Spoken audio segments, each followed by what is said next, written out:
मेरी बारगाह मेरे के खूब सीखा खूब पढ़ा, ये बताओ उसका खुलासा क्या है। इन बच्चों को मैं इसलिए कि आपने 4 साल में मदरसा फैज़े रसूल में सीखा, 5 साल में सीखा, उसके खुलासे पे भी गौर करना। आज आप जा रहे हो, क्या सिर्फ यही एक मकसद है कि हम तरावी सुना देंगे बस? नहीं, जिस तरह आपकी जबान रोशन हुई है, आपका दिल भी रोशन हो। जब तक दिल की दुनिया आबाद ना हो, इंसान नाकाम है, घाटे में है। बेशक बेशक। शेख बल्खी ने जब पूछा कि हातिम बताओ तुमने क्या सीखा, उसका निचोड़ क्या है, तो कहते हैं हुजूर सीखा तो बहुत, मगर चंद बातें खुलासा हैं, वो आप सुन लें। पहली बात यह है कि मैंने दुनिया के लोगों में गौर किया और हर एक की मैंने जिंदगी को पढ़ने की कोशिश किया। उलमा में, अवाम में, खवास में, औलिया में, सबकी जिंदगी मैंने देखी। तो मैंने हर इंसान को पाया कि हर इंसान किसी ना किसी से बहुत मोहब्बत करता है।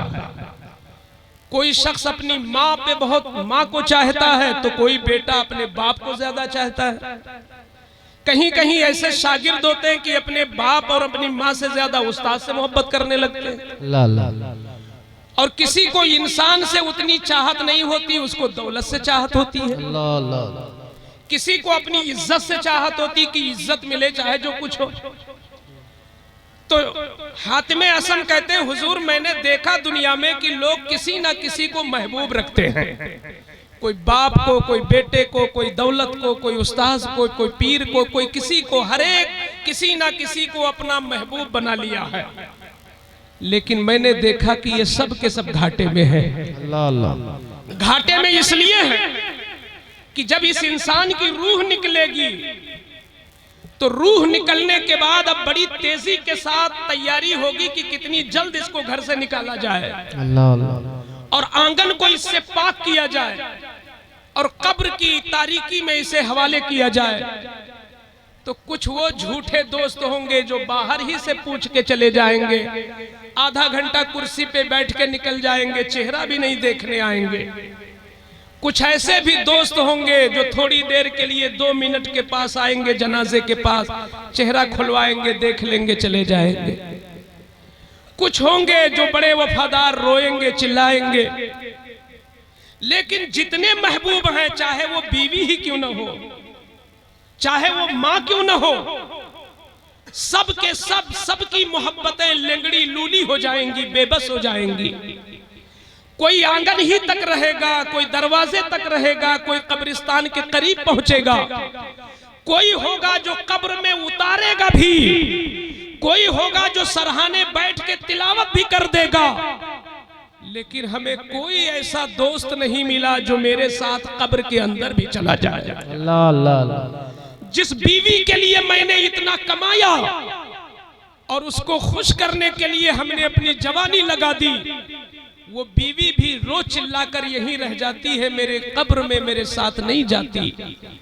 मेरी माँ जिसकी ममता दुनिया में मशहूर है, वो भी मेरे साथ कब्र में नहीं लेटती। आज तक नहीं सुना गया कि कोई माँ अपने बेटे के साथ लेट जाए। बाप जो अपना इलाज नहीं करता, अपने बेटे का इलाज करता है। ईद में अपना कपड़ा नहीं बनवाता, अपने बेटे का शौक पूरा करता है।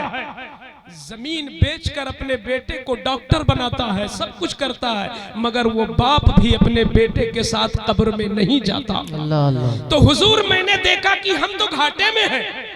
जिनसे हमने प्यार किया वो धोखेबाज निकले, जिनको हमने चाहा वो तो बेवफा निकले। ये सूफियों की बात है। इसका ये मतलब न लेना कि माँ से प्यार न किया जाए, इसका ये मफहूम मत निकालना कि अपने उस्ताद से मोहब्बत न की जाए। हजरत हातिम कहते हैं हुजूर ये तो सब के सब घाटे में है। जिसको हिर्ज़े जान बनाया वो कब्र के ऊपर है, अंदर नहीं है। जिसको अपनी जिंदगी का महबूब मुतय्यन किया, कब्र के ऊपर है, अंदर नहीं है। तो उस्ताद मुस्कुराए, मेरे बेटे तुमने किससे प्यार किया? तुमने किसको अपना महबूब बनाया? तो अर्ज करते हैं हुजूर गुस्ताखी माफ हो, आपकी इज्जत अपनी जगह, आप मेरे पीर भी हैं, आप मेरे उस्ताद भी हैं, आपका हक अपनी जगह, माँ का हक अपनी जगह, बाप का हक अपनी जगह, पड़ोसी का हक अपनी जगह, हक सबका अदा करूंगा, इज्जत सबकी करूंगा, मगर भरोसा जिस पर है वो हुस्ने अमल है, वो नेक अमल है। मैंने अगर तकिया किया है तो नेक अमल पर किया है, क्योंकि मेरा यकीन है कि जब मैं कब्र में लेटूंगा तो कुरान की तिलावत साथ में जाएगी, नमाज साथ में जाएगी, नफल साथ में जाएगी, हज साथ में जाएगा, और जब अजाब के फरिश्ते मेरे सरहाने आएंगे तो मेरा कुरान ये खड़ा हो जाएगा, ऐ अजाब के फरिश्तों हट जाओ, दुनिया में इसने मुझे चूमा है, मैं कब्र में इसकी हिफाजत करूं। नारे तकबीर, नारे रिसालत, मसलके आला हज़रत, इजाज़े कुरान, फैज़ाने कुरान, हक़्क़े खिताबत, हज़रत अल्लामा मुफ्ती शेर मोहम्मद साहब किबला, फैज़ाने फज़ले रहमा। बाबा तो अर्ज करते हुजूर दुनिया वालों की इज्जत करूंगा, उनके हुकूक अदा करूंगा, उनसे मोहब्बत करूंगा, उनसे रवादारी रखूंगा, मगर महबूब हुस्ने अमल है, महबूब नेक अमाल है। मैं जितना मैं चाहता हूं कि नेक अमाल जमा कर लूं ताकि जब सब साथ छोड़ दें तो कब्र में मेरे साथ लेटे। फिर पीर ने पूछा बेटा और क्या सीखा, मेरे दरबार में तू 30 साल रहा और क्या सीखा। तो कहते हैं हुजूर मैंने दुनिया वालों में गौर किया तो मैंने देखा कि लोगों की सोचें अलग अलग हैं। कोई समझता है कि इज्जत ऊंचे खानदान से ताल्लुक हो तो तुम ऊंचे हो, इज्जत वाले हो, सैयद हो तो इज्जत वाले हो, पठान हो सैयद इज्जत वाले हो, शेख हो इज्जत वाले हो। तो किसी किसी की सोच ये है कि ऊंची बिरादरी से अगर ताल्लुक है तो समझो यही इज्जत है और यही सब कुछ है। कुछ लोगों को मैंने देखा कि कुछ लोग मेयार दौलत को बनाए हुए हैं कि अगर दौलत है तो समझो इज्जत है, और दौलत नहीं है तो जिसके पास दौलत नहीं है तो अगर वो सलाम भी करे तो जवाब लोग नहीं देते। तो कुछ लोगों ने दौलत को मेयार बनाया है कि दौलत है तो इज्जत है, कुछ लोगों ने खानदान को, और कुछ लोगों ने ये समझा है कि अगर तुम बहुत बड़े हसीन हो, हुस्न वाले हो तो किसी को खातिर में न लाओ, क्योंकि हुस्न होना, कदो कामत होना ये बहुत बड़ी दौलत और बहुत बड़ी इज्जत है। कुछ लोगों को देखा कि वो अगर जालिम है और दूसरों को दबा लेते हैं तो समझते हैं यही दुनिया में इज्जत है कि लोगों को दबा के रखो, लोगों का खून चूस लो, इसी में वो अपनी इज्जत तस्वुर करते हैं। कुछ लोगों को देखा कि वो फजूल खर्ची करते हैं, वाहवाही हासिल करते हैं। माँ तरस रही है, दोस्तों को होटल में बिठा के खूब खिलाते हैं, समझते हैं यही इज्जत है। तो लोगों ने इज्जत का मेयार अलग अलग बना रखा है।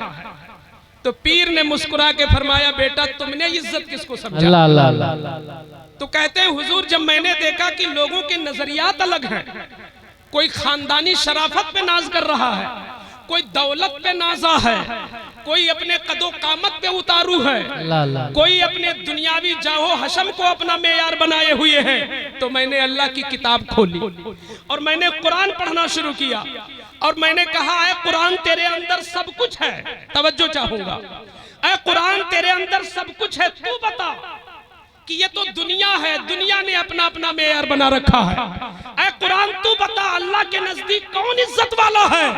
तो कुरान ने कहा इन्ना अक्रमकुम इंदल्लाहि अतकाकुम, तुम में इज्जत वाला है जो परहेजगार है, तुम में इज्जत वाला है जो नेक अमल वाला है, जिसके अमल सबसे अच्छे हैं वही इज्जत वाला है। माशाअल्लाह, सुभान अल्लाह, सुभान अल्लाह। मैंने हुस्ने अमल को अपनाया है। पीर शाबाशी देते हैं और फरमाते हैं बेटा और कुछ तुमने अखज़ किया मेरे बारगाह में रह के, और क्या सीखा। तो कहते हैं हुजूर मैंने एक चीज ये देखी कि आज दुनिया जमा करने में लोग एक दूसरे पे सबकत कर रहे हैं, हत्ता कि हलाल और हराम की तमीजें भी मिट गई। कहां रिश्वत हो रही है, कहां सूद हो रहा है, झूठ भी बोलना पड़े मालदार बनने के लिए तो लोग झूठ बोलते हैं, लोग खयानत करते हैं, गरीबों का खून चूस पी के उजला उजला कपड़ा पहन के नेता बनते हैं। मैंने दुनिया में देखा है कि लोग दौलतों पे दौलतें जमा कर रहे हैं और फख्र से सर बुलंद कर रहे हैं, कहते हैं मेरे पास तो 4 प्लाट है, मेरे पास तो 2 व्हीलर भी है, 4 व्हीलर भी है, सब कुछ अल्लाह ने दिया है, खूब फख्र करते हैं, नाजा है इसमें। अरे एक नहीं 2-2 3-3 मकान है हमारे पास। लोगों ने दुनिया जमा करने को बहुत बड़ी चीज समझ लिया और इसी धोखे में लोग मुब्तला हैं। पीर ने कहा मेरे मुरीद तूने क्या मेयार समझा है, तरक्की है क्या? तो कहते हैं मैंने कुरान खोल के पढ़ा और मैंने कुरान में देखने की कोशिश किया कि ये कुरान तू बता कि कौन वो चीज है जिसके जमा करने की कोशिश की जाए, किसमें अपनी जिंदगी सर्फ की जाए। रात भी जागना है तो किसके लिए जागे, दिन में नहीं सोना है दौड़ते रहना है तो किस चीज के लिए? तो कुरान ने बबांगे दुहल कहा मा इंदकुम यनफदु व मा इंदल्लाहि बाक। जो कुछ तुम्हारे पास दुनिया में है सब फना हो जाएगा, बाकी वही रहेगा जो अल्लाह के पास है। तो ये गाड़ियां यही रह जाएंगी, ये प्लाट यही रह जाएंगे, ये मकानात सब यही रह जाएंगे। आज जिस जमीन पे तुमने अपना हसीन किला खड़ा किया है, तुमसे पहले भी लोगों ने वहां मकानात बनाए होंगे। तुम रोजाना देखते हो तुम्हारे ही बीच का वो इंसान जिसकी शोहरत एक जमाने में होती है, चंद दिन गुजरने के बाद दुनिया उसे भूल जाती है। कोई किसी का नाम लेने वाला नहीं होता, कोई किसी को पूछने वाला नहीं होता, मगर जिसने दुनिया जमा नहीं किया, जिसने आखिरत जमा किया, वो फजले रहमा है, वो आला हजरत है, वो मुहद्दिसे की छौछा है, वो सैयदे सालार है, जिन्होंने दुनिया नहीं दीन जमा किया। तो सदियां गुजर गई मगर दुनिया में चर्चे हो रहे हैं, दुनिया में चर्चे हो रहे हैं। और ऐसे बाफैज कि अगर हम झूठे लोग अगर जबानी भी दावा करें और रजा रजा करें तो हमें भी रोजी मिल जाती। ऐसे हुस्ने अमल वाले, कहने का मकसद यह है कि अमल कौन करेगा। अच्छी तकरीर तो एक इलाके में 50 लोग मिल जाएंगे, मगर तकरीरों पे अमल कौन करेगा, इस हुनर पे अमल कौन करेगा। हर एक की जिम्मेदारी है कि वो अमल के लिए भी तैयार हो। हम जो बोले वो अपने लिए पहले बोले, गैर के लिए बाद में बोले। हमारी जिम्मेदारी है। क्या कुरान हम नहीं पढ़ते? अतअमुरून अन्नास व तंसौना अनफुसकुम, तुम लोगों को नेकी का हुक्म देते हो और अपने को भुलाए बैठे हो, कितने बड़े धोखे में हो। अगर हम 5 वक्त की तुम्हें दावत देते हैं तो हम अमली तौर पर पहले मस्जिदों में जाएं। मेरे बच्चों, आपने कुरान को अल्हम्दुलिल्लाह हिफ्ज कर लिया है, अब आप अमल की दुनिया में उतरोगे। कहीं खुदा ना खास्ता तुम्हारा कदम उस तरफ ना बढ़े कि जिससे आपके इदारे की, आपके असातिज़ा की या आपके मजहब की कहीं से कोई तनकीस या तौहीन होती हुई नजर आए। आप मसलके आला हजरत के पाबंद रहो मगर जबान से नहीं। मैं पूछना चाहता हूं जितने लोग यहाँ पे हाजिर हैं, मसलके आला हजरत क्या सिर्फ इसी लफ्ज का नाम है? नहीं, मसलक के माने होता है चलने की जगह। जी जी। आला हजरत चले कैसे, आला हजरत रहे कैसे? आज हम जानबूझकर, अभी ये 2:30 और 3 बजे जलसा खत्म हो रहा है, कितने लोगों की फजर कज़ा होंगी और कितने लोग खायबो खासिर होकर सुबह उठेंगे। हम तो समझ रहे थे कि हमारी तकरीरों पे नारे लगे थे, हमारी नातखानी पे दादो तहसीन के नगमे उठे थे, हमारे हुनर को देखकर मजमे में उछल कूद का माहौल बना था। मगर अल्लाह की निगाह में हमारी क्या हैसियत रहेगी अगर हमने आज की फजर छोड़ दिया? हमने फजर छोड़ दिया, ज्यादा से ज्यादा मिलाद को सुन्नती तो कहेंगे, उससे आगे हम क्या कहेंगे? कतई कतई आप हुस्ने अमल के लिए तैयार हो जाओ। अमल से जिंदगी बनती है, जन्नत भी जहन्नम भी। ये खाकी अपनी फितरत में न नूरी है न नारी है। आकाए करीम सल्लल्लाहु ताला अलैहि वसल्लम ने इरशाद फरमाया, इअमल लिदुनिया का बिक़द्रे क़ियामिका फ़ीहा, अपने लिए दुनिया उतना ही जमा करना जितना तुम्हें दुनिया में रहने की उम्मीद है। जितना तुम्हें दुनिया में रहने की उम्मीद है बस दुनिया उतना ही जमा करना। कितनी उम्मीद लगाओगे? 70, 80 साल, 90 साल? इस 90 साल में तुम कैसे जी सकते हो? पहनने की कितनी जरूरत है, खाने की कितनी जरूरत है, लेटने की कितनी जरूरत है। आका फरमाते हैं बस दुनिया के लिए उतना कोशिश करो, और आखिरत के लिए फरमाते हैं वअमल लि आखिरतिका बिक़द्रे बक़ाइका फीहा। आखिरत के लिए तुम इतना जमा कर लो तुमको जितना आखिरत में रहना है। आखिरत में कितना रहना है वो हमेशा के लिए रहना है। कयामत का एक दिन 50,000 साल के बराबर होगा। जब वो एक दिन 50,000 साल के बराबर होगा तो बाद की जिंदगी कितनी तुम्हारी तवील है, कहां हम भूले बैठे हैं।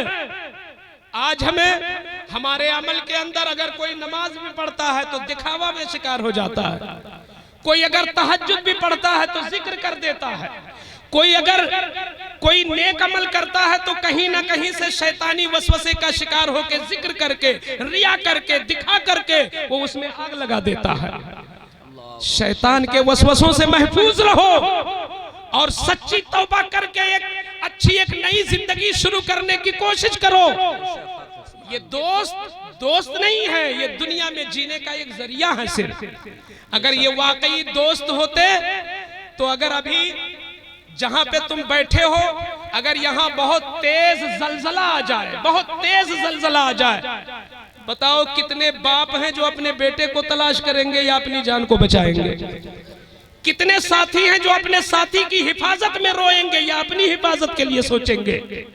मैंने लखनऊ जैसे हॉस्पिटल में देखा है कि जब तेज जलजला आया और बिल्डिंग, दवाखाने की बिल्डिंग जब हिली तो सगा बेटा जिसका बाप बेड पे था, इलाज में था, बेटे ने यह नहीं देखा कि बाप का हश्र क्या होगा, अपनी जान बचाने के लिए अस्पताल से बाहर हो गया। जब ये दुनिया के जलजले का ये हाल है तो जिस दिन इसराफील सूर फूकेंगे और वो हाल होगा कि इतनी हौलनाकी होगी कि पेट से बच्चा भी निकल जाएगा, औरतों को अगर बच्चा हो। इतनी हौलनाकी में कौन तुम्हारा काम आएगा? ये क्या अड़ोसी पड़ोसी तुम्हारा साथ देंगे? अरे तेरी सगी माँ देखेगी तो रुख फेर लेगी, तेरा बाप देखेगा तो कोई और रास्ता अपनाएगा कि कहीं तुम नेक अमल न मांग बैठे, जहां कोई काम ना आएगा। अगर दुनिया में तुम 5 वक्त पढ़ते हो तो काम आएगी, अगर तुम सच बोलते हो तो ये सच्चाई तुम्हें काम आएगी, अगर तुम गरीब की मदद करते हो तो ये मदद वहां तुम्हें काम आएगी। आज अगर तुमको मई जून की गर्मी में बिठा दिया जाए बाहर तो 1 घंटे में पसीने से तुम शराबोर हो जाते हो और तुम्हारे अंदर इतनी हेजानी कैफियत तारी हो जाती है कि कितनी जल्द हमें राहत मिले, छांव में जाऊं पानी मिले। याद कर इंसान, क्या तू सिर्फ सुनता है तकरीर या तुझे उन तकरीरों पे ईमान भी है कि ये सूरज तो चौथे आसमान में है।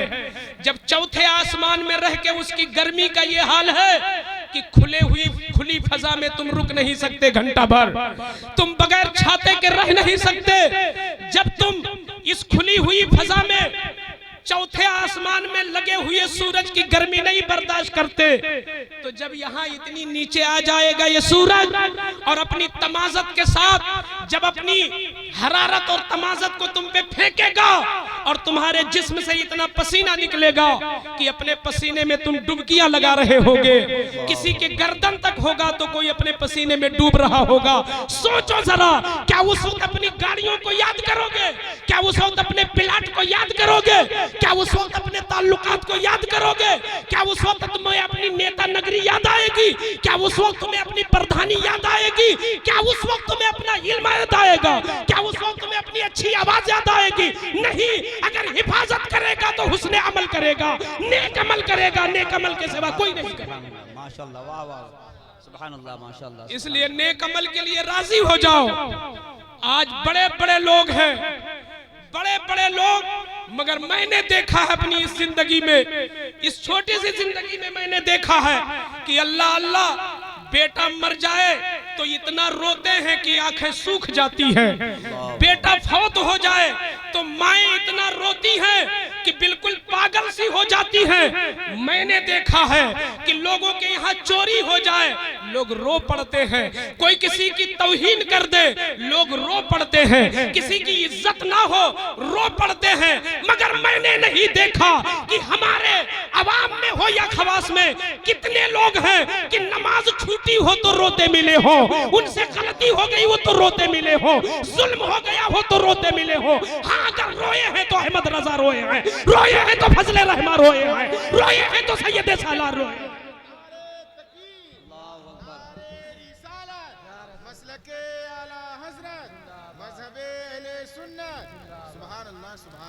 क्यों हम नहीं रोते? याद करो हम खसारे में हैं। अल्लाह की बारगाह में दुआ करो, मौला तूने आंख दिया है देखने के लिए, मगर इस आंख में खौफे खुदा में रोने की सलाहियत भी अता कर दे। तूने दिल दिया है तो इस दिल के अंदर खौफे खुदा बसाने की हमें हिम्मत अता फरमा दे। सैयदना हसन बसरी जिन्होंने हजरत उम्मे सलमा का दूध पिया, अल्लाह अल्लाह, इतने बड़े आलिम रब्बानी, इतने बड़े आलिम रब्बानी कि बड़े बड़े ताबई उनके शागिर्द हैं।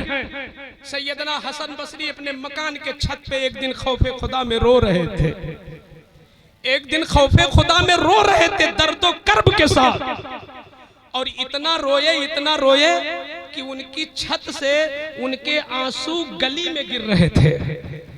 एक गुजरने वाला गली से गुजरा तो उसके बदन पर, उसके कपड़े पे आंसुओं के बूंद गिर पड़े, तो उसने हैरत से ऊपर आंख उठाई और हसन बसरी को देखा तो पूछा कि ये बता दो कि ये पानी पाक है कि नापाक है?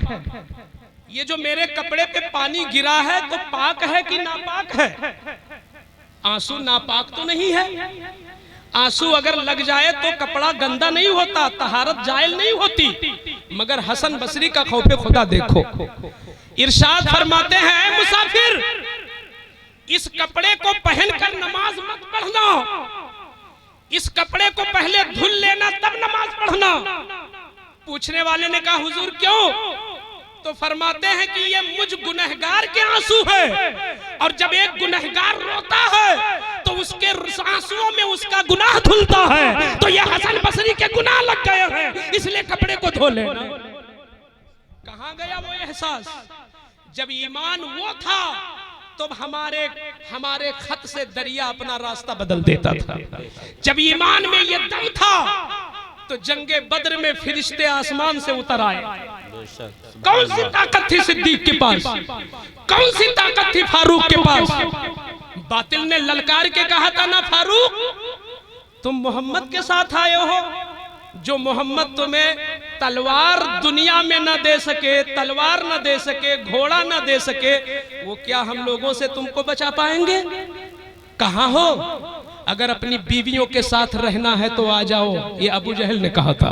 अगर अपने बच्चों में अभी और रहना है तो आ जाओ, यानी मेरे मसलक में आ जाओ, मेरे धर्म में आ जाओ। तो उमर की शान अल्लाह अल्लाह, ऐसा ईमान था कि आका खुद फरमाते हैं कि अगर मैं नबी बनाकर न भेजा जाता तो वाह वाह वाह, नारे तकबीर, अगर मैं नबी बनाकर न भेजा जाता तो उमर मबूस होते मेरी जगह। अल्लाह अल्लाह। दूसरी जगह फरमाते हैं कि उमर के ईमान में वो ताकत है कि मैं अपनी निगाह से देखता हूँ कि अपने हुजरे से निकलते हैं तो जहां तक दिखाई पड़ता है शैतान भाग जाते हैं। माशाअल्लाह माशाअल्लाह सुभान अल्लाह। उन उमर को जब बातिल ने कहा कि तुम किस बेस पर लड़ने आए हो, तुम 313 हो, हम लोग 1000 हैं, तुम निहत्थे हो, हम तलवार वाले हैं, जरा इस्लाम की सच्चाई जो भी यहाँ सुन रहे हो, अगर हमारे गैर मुस्लिम भाई सुन रहे हैं तो वो भी बड़े प्यार से सुने। सच हर बात को अच्छी, हर इंसान को सच्चाई अच्छी लगती है, हर इंसान को ईमान की बात अच्छी लगती है। जब बातिलों ने पुकारा था उस जमाने में कि छोड़ दो इस्लाम उमर, क्योंकि ये मोहम्मद जो दीन लेके आए हैं उस दीन में कोई दम नहीं है, अगर दम होता तो तुम्हें तलवार भी देते, तुम तो लकड़ी लेके आए हो। तो उमर ने कहा था ऐ अबू जहल सुन, ये मैदान है बद्र का, यहाँ जीत तलवार से नहीं होगी, ईमान से होगी। माशाअल्लाह। यहाँ जीत तलवार से नहीं सच्चाई से होगी, यहाँ जीत तलवार से नहीं ईमान से होगी। अल्लाह की कसम, उनके ईमान की बुनियाद पर अल्लाह ने आसमान से 5000 फरिश्ते उतार दिया था मैदान बदर में। नारे तकबीर, नारे तकबीर, नारे रिसालत, नारे रिसालत, नारे तकबीर। आज भी कुरान वही है, आज भी नबी वही है, इस्लाम वही है, कुरान के हुरूफ वही हैं, काबा वही है, मदीना वही है, कलमा वही है, सब कुछ वही है, नाम वही है। क्या आज अगर हम सताए जाएं तो क्या आसमान से फरिश्ते अल्लाह नहीं उतार सकता? बोलो जरा, अल्लाह की कुदरत में है कि नहीं? अल्लाह की कुदरत में 5000 क्या 5 लाख फरिश्ते उतार दे, मगर हमारी मदद क्यों नहीं होती? हम मुसलमान हैं, मुसलमानियत दूर हो रही है। हम मोमिन हैं, ईमान से रिश्ता कमजोर हो रहा है।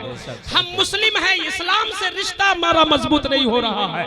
इसलिए हम चाहते हैं कि आप लोग इस्लाम ऐसा अपने अंदर दाखिल करो, अपने अंदर ऐसा दाखिल करो कि आपकी हर हर अदा बोले कि आप मुसलमान हो, आपका सफर बताए कि आप मुसलमान हो। आप सफर भी करो तो बदअखलाकी न जाहिर हो, आप ट्रेन में बैठे हो तो आपका मेयार बड़ा ऊंचा हो। अब वहां ये ना देखो कि आने वाला साफा बांध के आया तो जगह दे, और आने वाला देहाती मुड़ैछा बांधे तो जगह होते हुए भी ना जगह दे। ये इस्लाम नहीं कहता। इस्लाम तो ये कहता है कि इंसानियत की इज्जत करो। इस्लाम ये कहता है कि इंसानियत की इज्जत करो।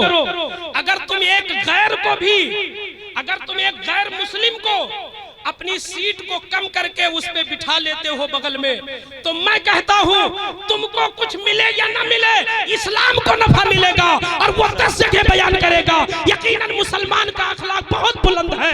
जब मुसलमान इतना बुलंद है तो उनके नबी मोहम्मद कितने बुलंद हैं। माशाअल्लाह, माशाअल्लाह। हम अगर ये तरीका अपनाएं, इसलिए बच्चों बहुत कुछ कहने की आदत नहीं, ये मामूली सी बातें आप याद रखना कि आपसे नमाज न छूटे, आपसे नमाज न छूटे और आपसे अब कुरान की तिलावत न छूटे। ये गुमान मत करना कि मैं बहुत बड़ा हाफिज हो गया हूँ, 5 पारे का दौर हो गया या एक बैठक में सुना दिया। अबू हुरैरा कहते हैं, हुजूर की हदीस है, आका इरशाद फरमाते हैं कि एक हाफिज को इतना चौकन्ना रहना चाहिए कि न जाने किस दिन उसका हिफ्ज निकल जाए।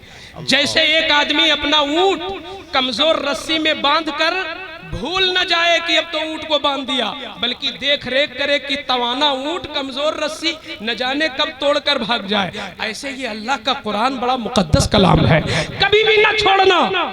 और रमजानी हाफिज न बनना आप लोग।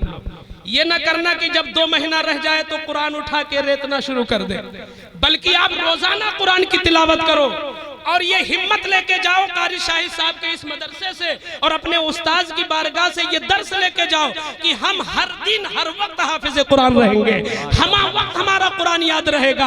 ऐसा नहीं कि रमजान में याद करें और शव्वाल से भूलना शुरू कर दे, बल्कि इतना पढ़ो और बराबर तिलावत रखो कि जिस दिन कहीं जरूरत पड़े आप तेजी के साथ कुरान पढ़ना शुरू कर दो। परवरदिगारे आलम मुझे बोलने से ज्यादा खुद इस पर अमल की तौफीक अता फरमाए। जो कुछ मैंने बयान किया मेरे मौला, इसमें जो गलतियां बयानी, ज़बानी, लिसानी, ताबीरी, तशरीही, तफसीरी हुई हो, मेरे करीम अपने महबूब के सदक़े माफ़ फरमा। अस्तग़फिरुल्लाह रब्बी मिन कुल्लि ज़ंबि व अतूबु इलैहि व मा अलैना इल्लल बलाग। अस्सलामु अलैकुम व रहमतुल्लाहि व बरकातुहू।